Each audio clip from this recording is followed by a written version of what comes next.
ಕಾಲೇಜ್ಗೆ ಹೋಗ್ತಿರುವಾಗ ಫ್ರೆಂಡ್ಸ್ ಜೊತೆ ಟೂರ್ಗೆ ಹೋಗಿದ್ದು ಇನ್ನೂ ನೆನಪಿದೆ. ಯೋಚಿಸಿದರೆ ಈಗಲೂ ನಗು ಬರುತ್ತದೆ.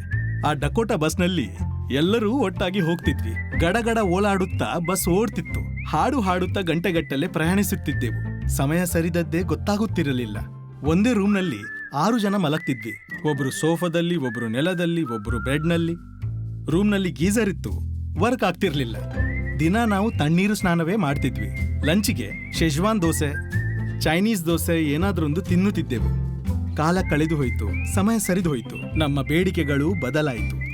ಈಗ ವೆಕೇಶನ್ ಅಂತ ಹೇಳಿದ್ರೆ ಒಳ್ಳೆಯ ಹೋಟೆಲ್, ಸ್ವಚ್ಛ ವಾಶ್ರೂಮ್, ದೊಡ್ಡ ಕಾರು, ಸೇಫ್ ಡ್ರೈವರ್, ಬಂಬಟಾದ ಬಫೆ, ಮತ್ತೆ ಮುಖ್ಯವಾಗಿ ಒಬ್ಬ ರಿಲಯಬಲ್ ಟೂರ್ ಮ್ಯಾನೇಜರ್ ಇವೆಲ್ಲವೂ ಬೇಕಾಗುತ್ತದೆ.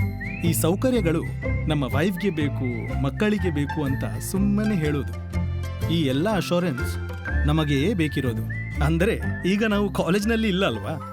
ಈಗಲೂ ನಮ್ಮ ಹಾಲಿಡೇಸ್ ಅದೇ ರೀತಿಯಲ್ಲಿ ಜಾಲಿಯಾಗಿದೆ. ಆದ್ರೆ ಕಥೆಗಳು ಬದಲಾಗಿವೆ. ನಮ್ಮ ಇಂಡಿಯಾ ಟೂರ್ ಥಾಮಸ್ ಕುಕ್ ಮಾಡುತ್ತೆ ಅಶೋರ್. Thomas Cook have great stories to tell.